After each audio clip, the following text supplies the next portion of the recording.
Hey, bienvenue dans ton Yann et Frank. C'est la suite avec Marc-André Leclerc. Je pense que vous avez apprécié beaucoup ce qui s'est dit hier.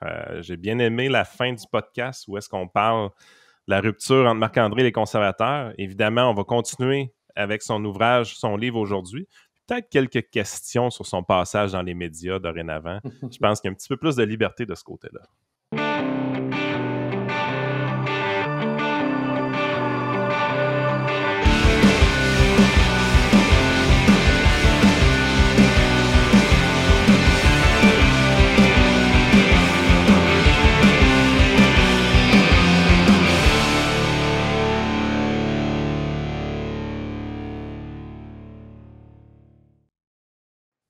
Un des éléments qui m'a le plus fasciné dès le départ du livre, c'est le témoignage que donne Luc Lavoie sur son passage avec les conservateurs fédéraux, notamment avec Lucien Bouchard, qui est quand même un personnage plus grand que nature, il faut le dire. Là.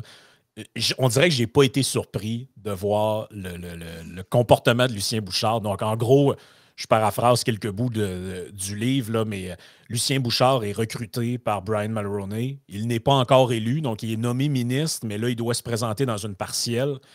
Et là, la partielle est comme vraiment loin d'être gagnée. Il y a des sondages qui montrent que le libéral, je pense, serait peut-être même jusqu'à 20 points en avance d'un sondage. Et là, Luc Lavoie, qui à l'époque travaille directement au bureau de Brian Mulroney, Lucien Bouchard, lui, ça ne dérange pas trop qui appartient à qui. Fait qu'il fait venir Luc Lavoie dans le bureau, puis il dit maintenant, tu travailles avec moi. T'sais. Puis il dit ouais, mais moi, je travaille au bureau de Brian Mulroney. Il dit t'as peu. Il prend le téléphone, il appelle Brian, il dit hey, lui, à cette heure, il travaille avec moi. Il raccroche. Puis là, Luc Lavoie, il disait je me trimballais d'un bord et l'autre, je travaillais comme pour les deux en même temps. Ce sont des personnages un peu. C'est des personnages quand même assez spectaculaires qu'on découvre avec Luc Lavoie là-dedans. Je ne sais pas s'il y a quelque chose qui t'a marqué aussi là, dans ce passage-là avec Lucien Bouchard, mais moi, j'ai trouvé ça succulent. Oui, non, tu as raison, Frank, de le noter, parce que également, là, c'est parce que la partielle, ça va mal. Puis là, mon Luc Lavoie, là, moi, j'adore cette anecdote-là. Luc Lavoie, il était à Ottawa. Il travaille pour Lucien Bouchard, qui est ministre, mais non élu. Là, ça va mal dans la partielle.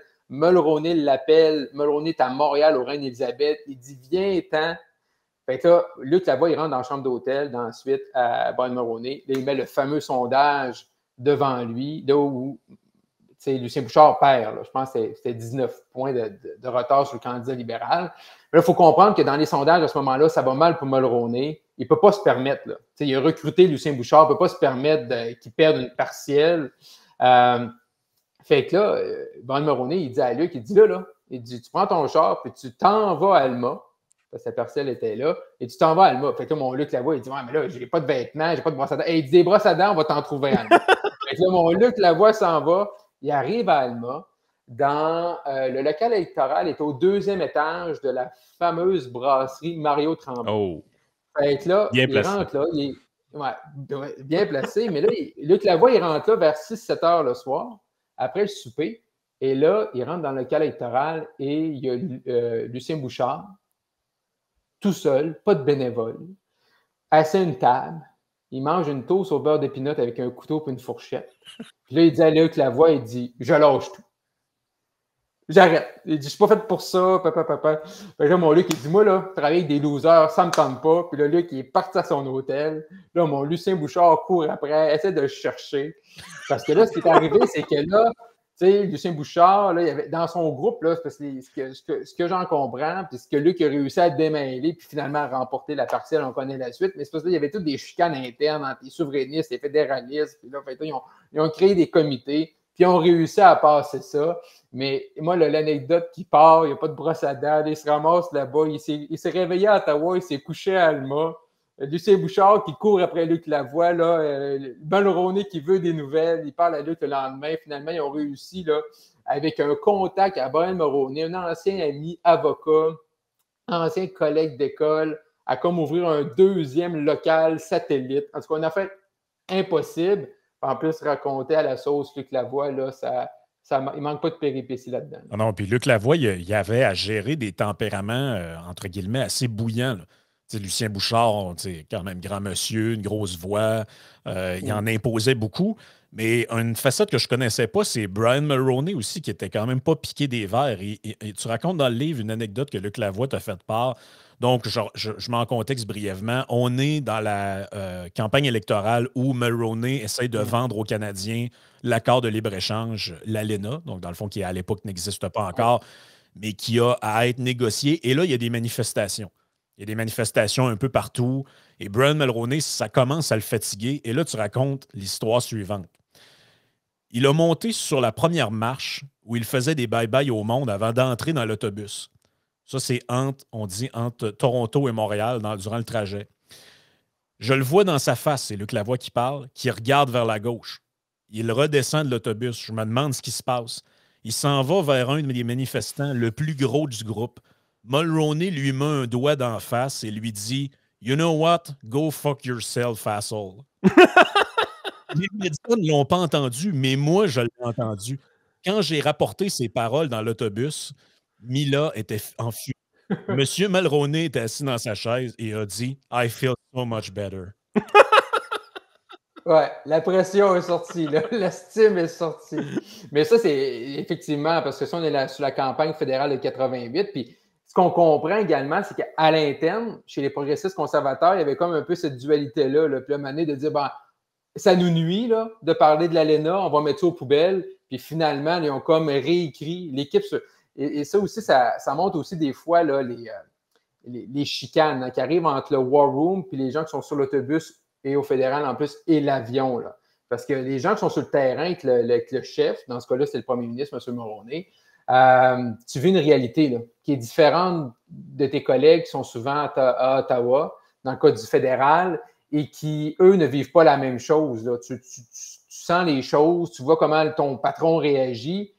Fait que là, ils ont comme sur le terrain décidé de réécrire là, la stratégie de campagne, puis finalement d'aller à fond de train sur l'ALENA. Puis le reste, ben, on le connaît, là, comment ça a été quand même une pièce de maîtresse, oui, dans la campagne, mais après ça, pour les relations là, Canada-États-Unis. Un des éléments intéressants, je trouvais, dans le livre, puis ça a résonné chez pour Yann aussi, c'est que tu parles de personnages justement comme Yann Plante. Donc, je pense que Yann, que tu sais un peu c'est qui. Tu l'as croisé à l'ADQ à l'époque. Et moi, je savais un peu c'était qui parce que, étant né à Saint-Félicien, Denis Lebel, ça a été mon député pendant des années. Donc, et ça, c'est un truc que les gens ne savent pas vraiment si vous êtes plutôt si vous venez de Québec ou Montréal. Moi, depuis que je suis à Québec, mes députés, je ne les ai jamais rencontrés. Ouais. Mais à Robertval, Saint-Félicien, tout ça, Denis Lebel, je devais le croiser 6-7 fois par année à la traversée du lac Saint-Jean. Il venait au cégep à Saint-Félicien. Il était là dans des soupers pour des œuvres caritatives. Tout ça. Donc, les députés en région, on les voit, on les connaît. Là. C'est très important, ça. En région, c'est même pas obligé d'être bien éloigné. Moi, quand j'étais à Bellechasse, j'avais Dominique Vien au provincial. On la voyait partout. Là, je suis à Lévis, qui est plus gros, évidemment. J'ai Dominique Vien au fédéral. On la voit pas nulle part. C'est vraiment impressionnant quand même. Le clash, là, c'est à peu près du 50 000 et moins habitants. Là, tu vas voir beaucoup tes députés. Mais quand tu arrives dans le 50 000 et plus dans les villes, ils deviennent complètement absents. Ça, comme gars de région, tu connaissais ces affaires-là, mais est-ce que quand on monte dans l'appareil de parti, par exemple, comme le Parti conservateur, est-ce qu'ils sont au courant que le candidat dans des coins, ben, je dirais pas rural, là, mais dans les régions du Québec, entre autres, ailleurs dans le Canada, je ne sais pas comment c'est, mais c'est très important. Là. Si tu n'es pas moindrement branché sur ton milieu, là, Denis Lebel, entre autres, avait été maire de Robertval, donc il était très connu dans le coin. Mais peu importe le parti, je pense qu'en région, c'est la personne qui est vraiment souvent plus importante que le parti. Là. Oui, totalement. Puis moi, j'ai fait la campagne parce que Denis Lebel, là, c'est un ami de la famille. C'est comme un oncle. Il a fait les 400 coups avec mon père puis mon oncle. Puis qu'on a fait quand M. Lebel s'est lancé sur la campagne de 2007, une élection partielle dans Robertval-Lac-Saint-Jean à l'époque, parce que Michel Gauthier, qui était au Bloc québécois, avait décidé de quitter. Il s'était ramassé à la télé à TQS. Et quand Denis s'est lancé, ben c'est ça, c'est une vedette locale là, qui a une résonance. Mais ça, là, ça se jase beaucoup en caucus, là, entre les députés plus ruraux puis plus urbains. Là. Puis souvent, les urbains sont jaloux des députés ou des candidats en milieu. Parce qu'il y a une vie dynamique. Frank, tu le disais, je veux dire, le député peut être à Robertval, à Saint-Félicien, à Dolbeau, il va à Alma, il se promène. Tandis que souvent, les les députés à Montréal ou à Québec, ici dans la province, ben, ils sont comme un peu dans la masse. Là. Comme à Québec, ben, tout le monde, le maire, c'est Bruno Marchand. Mais dans des comtés plus ruraux, ben, tu as 25 maires. Effectivement, même les députés plus urbains sont jaloux. Là. Ils voient qu'il y a une dynamique qui se promène puis qui sont des acteurs reconnus, que les gens les reconnaissent parce qu'on s'identifie plus, là, je pense, lorsqu'on est en région, à nos élus, puis souvent en ville. Vous avez raison, on ne les connaît même pas, on ne sait même pas c'est qui, on ne les voit pas. Fait qu'il y a une grosse différence. Puis oui, mais c'est pour ça qu'en 2018, en juin 2018, quand il y a une partielle dans Chicoutimi-Le-Fjord, ben, c'est sûr qu'un gars comme Richard Martel, ben, c'est sûr que ça a un impact, là, puis ça nous a permis c'était une des belles soirées en politique, là, quand tu viens switcher, flipper un comté comme ça ce jour-là. Ouais, c'est comme dit l'expression, Richard Martel, il était connu comme Barabas dans la paroisse. Non, c'est vrai, là, c'est comme ça que ça marche. Souvent même, c'est très vrai ce que tu dis. À Québec, Montréal, les gens connaissent plus le maire ou la mairesse de la ville. Au Lac-Saint-Jean, les gens savaient plus c'était qui Denis Lebel, par exemple, ou Michel Gauthier que le maire de Saint-Fulgence ou je ne sais pas où. Là. Les députés ont une plus grosse impact, je pense, que d'être dans des... Mais moi, on a fait des sondages là, à l'époque, en 2015, avant l'élection de 2015. Puis quand on prenait, exemple, un Denis Lebel au Saguenay-Lac-Saint-Jean, il était plus connu que les François Legault, que les Justin Trudeau. Il était plus connu que les premiers ministres. Fait que ça en dit beaucoup là, quand ton élu local, là, régional, est plus connu que les premiers ministres, que normalement, là, un Justin Trudeau, là, tu fais un sondage, connaissez qui est Justin Trudeau, là, dans du 97-98 %, mais avec Denis Lebel, par exemple, là, on est à 99 à 100 %. Moi, j'aimerais qu'on parle un peu de ton passage aux médias. Premièrement, tu dois te sentir un petit peu plus libre, j'ai l'impression. Deuxièmement, une des choses que j'aimerais qu'on aborde, c'est la chose suivante. Des vrais conservateurs affichés dans le monde médiatique, c'est rare comme de la marde de pape, là. Je veux dire, t'en es un. Enfin, on en a un qui est clairement affiché. Il y a tout ce qui se passe dans la région de Québec avec la Radio X et ainsi de suite. Je veux dire, ça a toujours été évident, mais c'est des stations de radio régionales. Nous, par exemple, moi et Frank, les entrées à Radio X, les portes sont grandes ouvertes, mais au niveau... pour le reste, on est condamné un peu au web, si on veut, parce qu'il y a une clique carrément dans le monde médiatique. Toi, tu as réussi à percer cette clique-là en étant affiché ouvertement conservateur. Un, c'est rare. Puis deux, comment tu te sens dans ce milieu-là, éventuellement? Ben moi, je me sens très bien parce que moi, je suis un démocrate, pas dans le sens républicain démocrate aux États-Unis, dans le sens, moi, j'aime ça débattre avec les gens. Ben, c'est pour ça que j'étais à la joute, entre autres. Puis moi, je respecte, tu as le droit de ne pas être d'accord avec moi. OK? Tu as le droit. On peut s'entendre, le souverainiste, fédéraliste, puis peu importe. Puis il y en a eu des débats dans les dernières années. Moi, je respecte ça. Fait que moi, je me sens très bien là-dedans. Moi, j'ai mon expérience. Moi, j'ai 40 ans. J'étais un gars de région.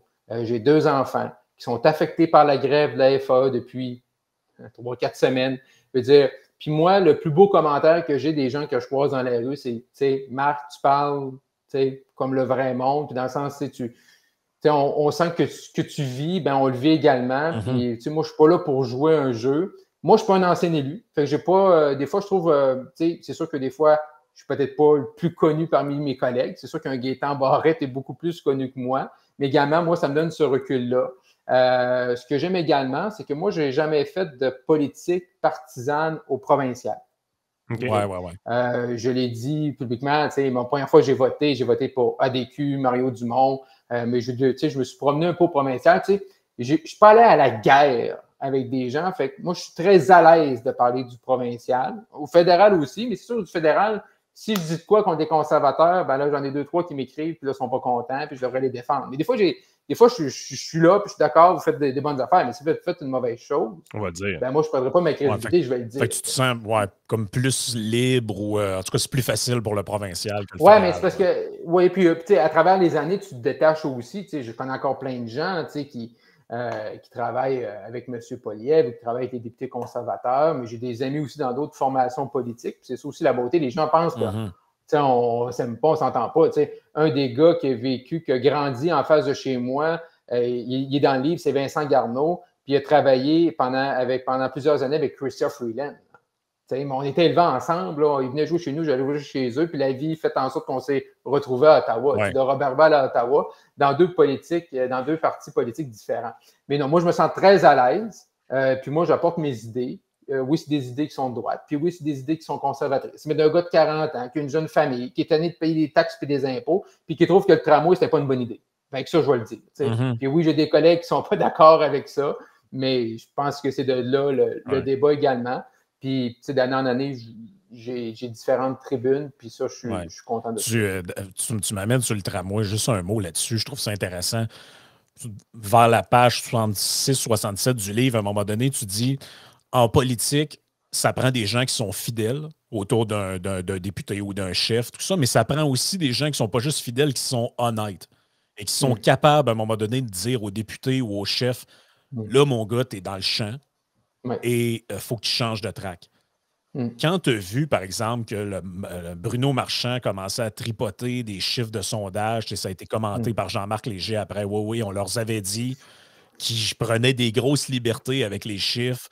Après ça, qu'on voit que 65% de la population était contre son projet, ça te donne-tu l'impression que je prends cet exemple-là, mais on pourrait en prendre plein d'autres, mais ça donne un peu l'impression qu'il manque ça autour de lui, là, de gens que mané, ils disent « Écoute, Bruno, je vais te le dire, là, mais je pense que tu es dans le champ. » Oui, mais il faut que tu le dises. Et puis ça, c'est tough. Là.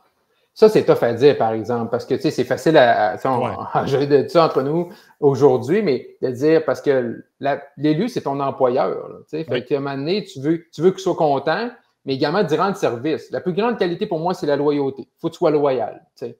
Mais la loyauté, ça ne vient pas aussi avec le fait d'être aveugle. Il faut que tu sois capable de dire, ben ça, c'est bien, puis ça, c'est pas bien. Et c'est extrêmement difficile, surtout que la politique fait en sorte par la force des choses. Moi, je suis devenu chef de cabinet adjoint, à peu près ça, chef de cabinet, mais quand je suis devenu chef de cabinet, là, ma plus jeune, elle avait 1 mois. Je revenais de mon congé de paternité de 2 semaines. En politique, ce n'est pas des longs congés. J'avais pris 2 semaines, je suis revenu, puis 3 semaines plus tard, je me fais nommer chef de cabinet. Fait que c'est sûr que ça a un impact sur la famille là, immense. Là. Fait que tu le fais, mais ça fait en sorte que souvent, c'est des gens justement qui n'ont pas eu leurs enfants, qui n'ont pas bâti leur famille. Fait que ça reste qu'il y a des gens aussi qui sont plutôt jeunes. On voit avec les ministres, les attachés de presse, tout ça. Mais pourquoi? Parce que c'est sûr qu'à 45 ans, si tu as 3 enfants, là, ben non, ça ne marchera pas en politique. Il n'y a pas d'heure. Moi, j'ai déjà eu des appels là, en politique le 31 décembre à 19h. Tu gères un dossier le 31 décembre à 19h.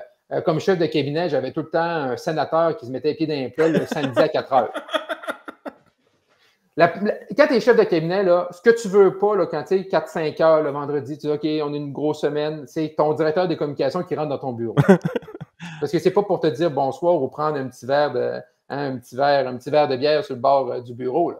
C'est pour te dire regarde bien qui s'est mis les pieds dans les plats. Il y a peut-être quelqu'un qui a pris un petit verre de trop quelque part. Oui, quelqu'un qui a pris un verre de trop. Fait que je pense qu'il y a sur 2 mois, là, je pense qu'il y avait eu 3 vendredis que je gérais une crise de caucus le vendredi à 4h, mais faut t'agir. Écoute, Marc-André, il y aurait tellement d'affaires que je voudrais jaser, mais je prends 2 exemples pour terminer le podcast, là, pour montrer à quel point des gens ont des rôles mais vraiment cruciaux, là, plus qu'on pourrait penser, et que c'est des gens, des fois, que le grand public, je suis certain, les 2 noms que je vais donner, les gens n'ont aucune idée c'est qui. Le premier exemple, c'est Catherine Loubier.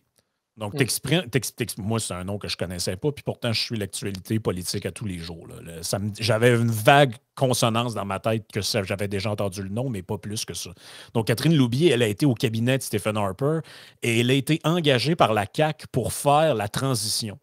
Donc, la transition, c'est quoi? C'est quand ils ont gagné les élections, même ça se préparait avant, et là, on doit passer des libéraux à la CAQ. Et là, c'est pas genre...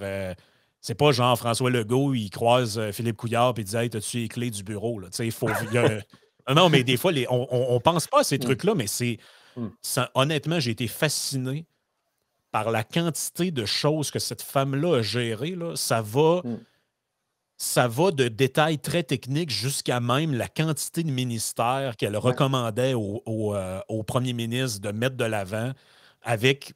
En fait, elle s'est arrêtée à recommander Elle a arrêté, rendu au stade, de recommander qui elle voyait dans quelle place. Mais tout ce que vous pouvez vous imaginer qui a rapport avec la transition, là, c'est elle, carrément, qui gérait ça. J'ai souligné plein de passages dans ce coin-là. J'en revenais pas comment il y avait. Regardez, là, j'ai un extrait ici. Toute la planification des voyages reposait en bonne partie sur Catherine Loubier. Donc, le premier voyage et le deuxième voyage à l'étranger de Legault, c'est elle qui a planifié ça de A à Z. Il va rencontrer Macron, il va aller à telle place, il va parler avec telle autre personne. Catherine Loubier a couché sa réflexion sur la structure du gouvernement et le nombre de ministères dans un mémo destiné au futur premier ministre Legault et son bras droit, Martin Koskinen. Dans sa note, elle a indiqué le nombre de ministères que le gouvernement devrait avoir et quel ministère devrait changer de nom ou de vocation.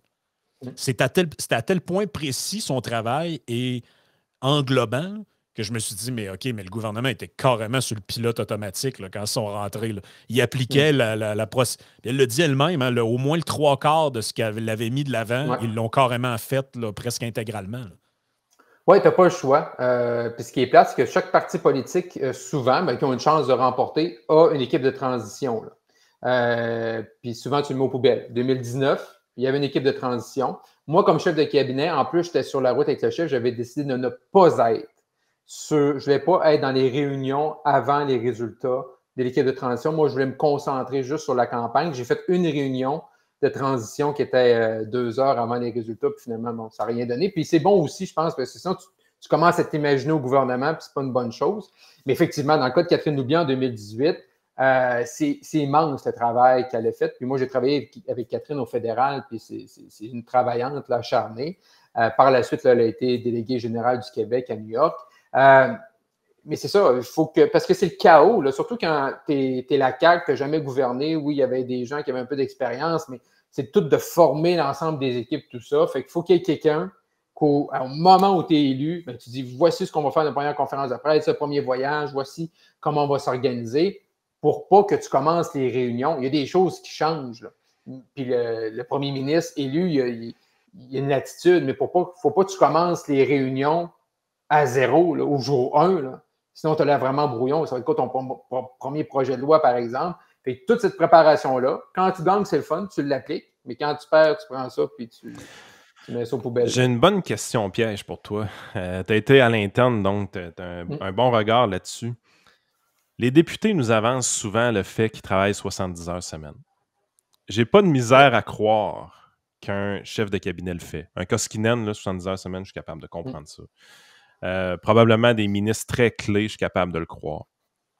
Par contre, je pense qu'on beurre la toast épais un peu dans cette situation-là. C'est quoi ta vue de l'interne? Je sais que le staff politique le fait, mais les élus, là, est-ce qu'on exagère un peu quand on dit qu'on fait du 70 heures semaine de leur côté?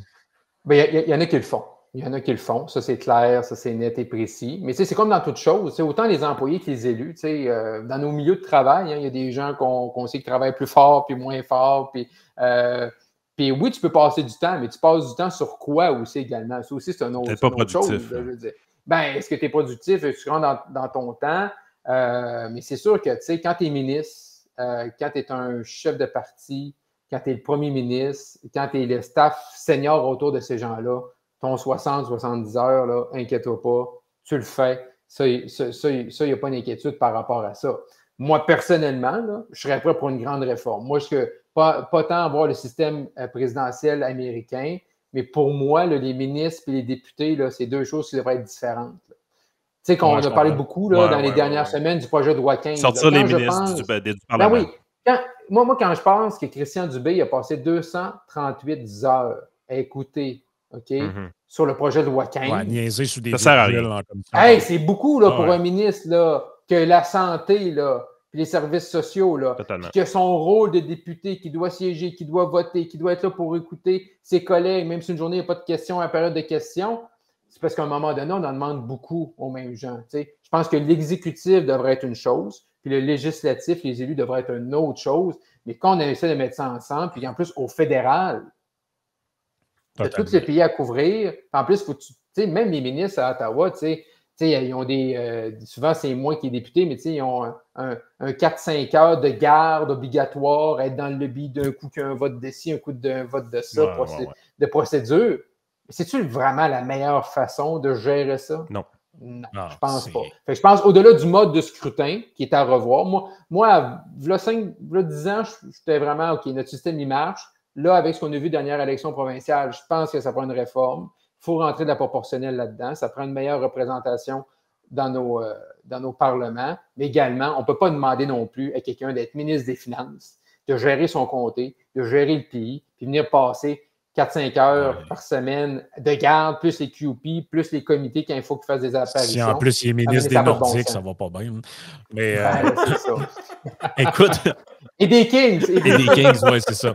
Écoute, le dernier exemple que je vais prendre dans le livre, mais qui est, à mon avis, en tout cas, ça a été le bout qui m'a intéressé le plus dans le livre, honnêtement. Là, c'est tout à fait fascinant.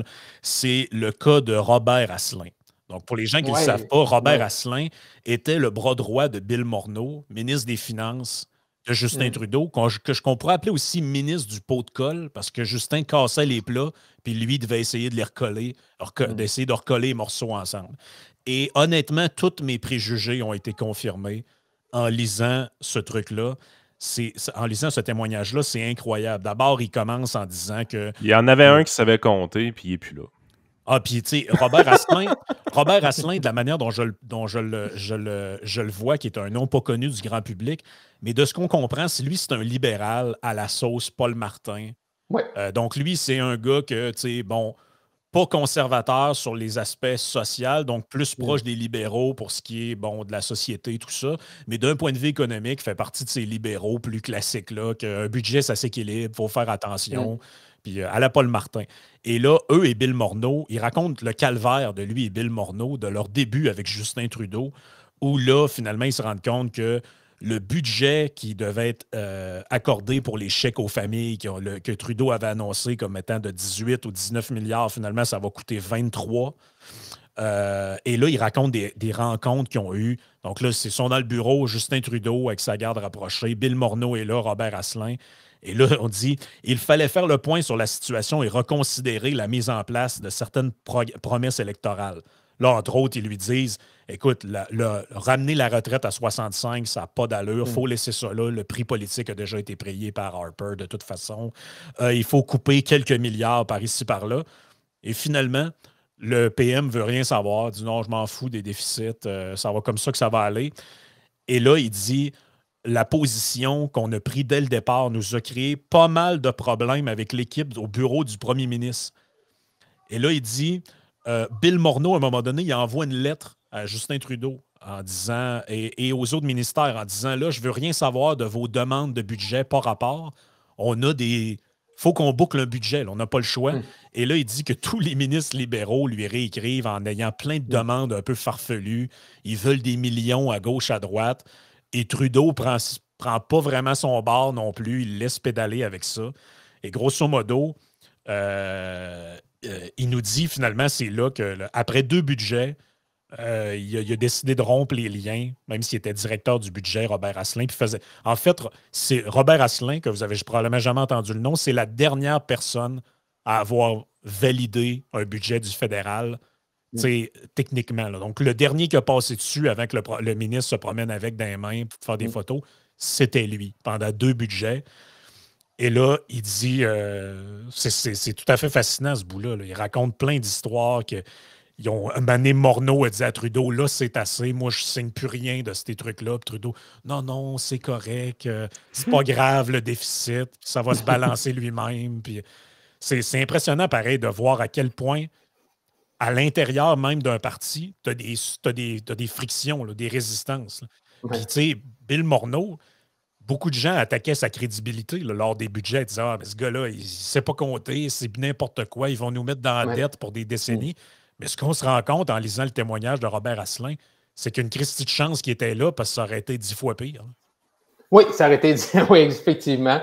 Tu as raison, ça aurait été 10 fois pire. Puis Robert était très généreux là, dans ce qu'il dit. Puis en plus, mon livre a paru là, quelques mois avant la biographie de Bill Morneau. Puis le livre est en français, mais même les jours, quand c'est sorti, il y a un texte dans la presse et sur cet épisode-là avec Robert Asselin, puis Bill Morneau, puis Justin Trudeau. Puis là, la presse anglophone, là, également, il y a un article là, dans le Globe and Mail, justement, parce que là, ça a vraiment ça a confirmé un peu ce qu'on voyait, puis pourquoi Bill Morneau est parti, là, parce que vraiment, il ne s'entendait pas avec le premier ministre. Le premier budget était quand même pas si mal, malgré qu'il avait sous-estimé là, les chèques aux familles.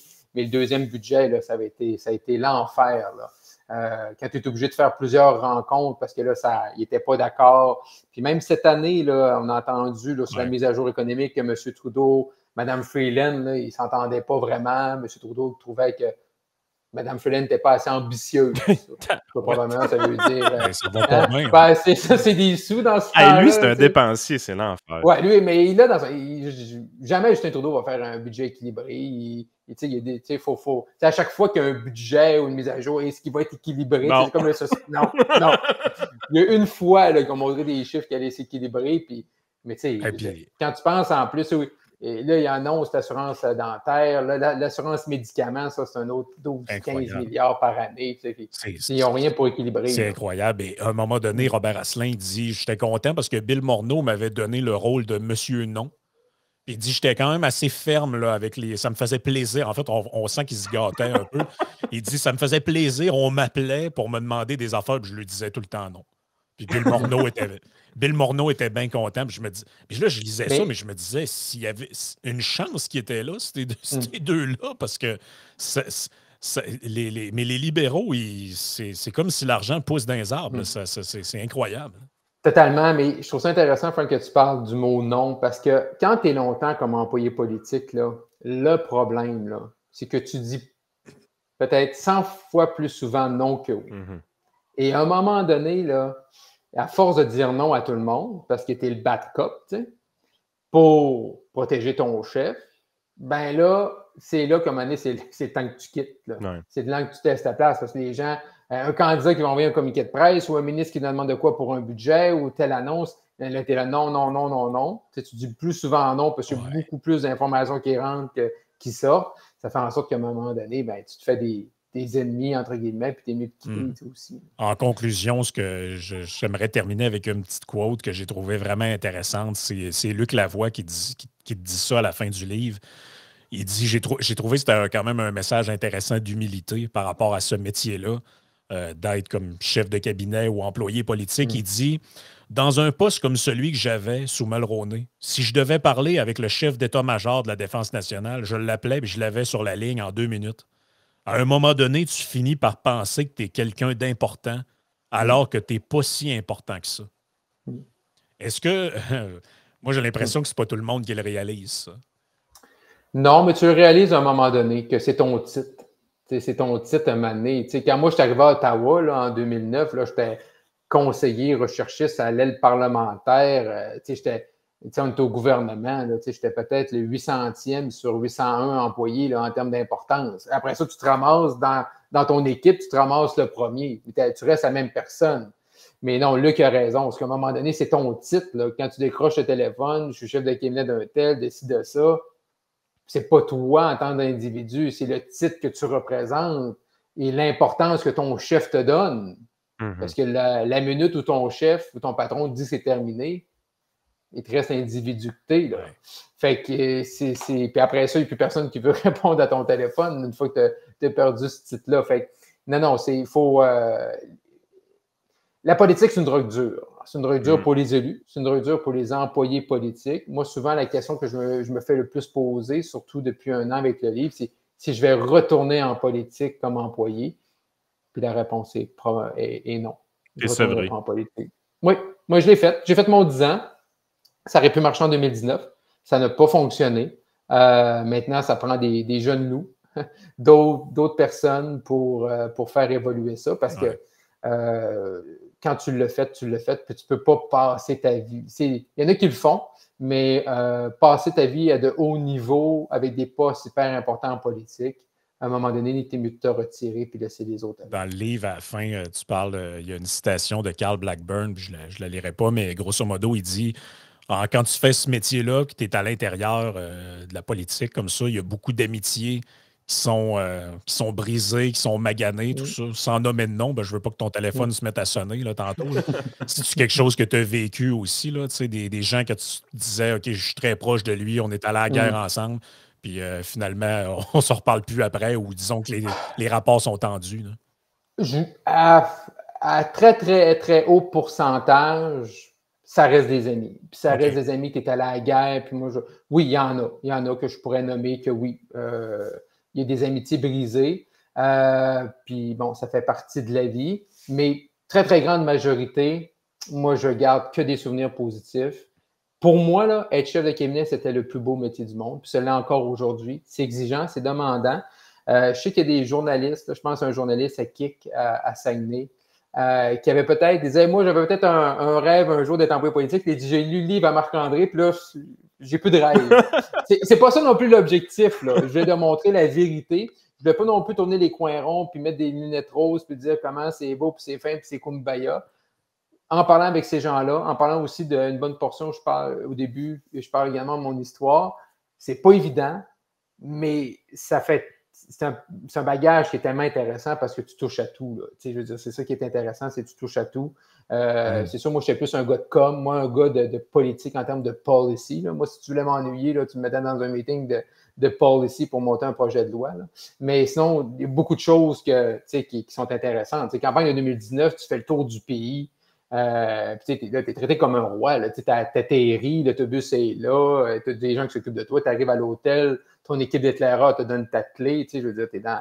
Je veux dire, c'est une vie de tournée là, de stars. Là. On met des millions, là, chaque partie pour organiser ça. Mais ça reste des expériences, puis des amitiés, puis il y a des gens que je parle quasiment encore presque à tous les jours qui sont encore en politique ou peu en politique. Puis je veux dire, ça fait partie de ça, mais moi, je suis vraiment content. Oui, il y a des amitiés brisées, ça fait partie de la vie. Ouais. Puis probablement que si ces gens-là, si tu vas t'asseoir avec eux, tu prends une bière ou deux, probablement que tu réglerais ça. Mais bon, on ne peut pas non plus là, rester amis avec tout le monde. Puis pas non, si de toute façon, si des gens veulent un monde de licorne, peut-être qu'un jour, Justin Trudeau fera paraître ses mémoires. Écoute, nos auditeurs, c'est beaucoup des geeks politiques, dont je le rappelle, là, Confidence politique, Marc-André Leclerc, incursion dans l'entourage de nos élus, avec la préface de Mario Dumont qui est dans ton livre. C'est vraiment, écoutez, on aurait pu faire 3 heures là-dessus. Là. Il y a au moins le 3/4 des affaires que j'ai notées dont on n'a pas parlé. Fait que c'est pas parce que vous avez écouté ces 2 épisodes-là que vous allez manquer de contenu en lisant le livre. Donc, je pense que c'est une bonne suggestion pour le temps des fêtes, pour les vacances, ceux qui ont du temps un peu. Là. Honnêtement, vous allez en apprendre des vertes et des pas mûres sur ce qui se passe derrière les rideaux de la politique.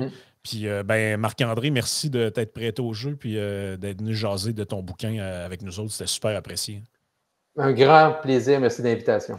Merci. Yes. Un conservateur de médias, ça ne peut pas faire de tort. Peut-être qu'on va arrêter de dire que les conservateurs, c'est juste l'avortement un jour. C'est fun.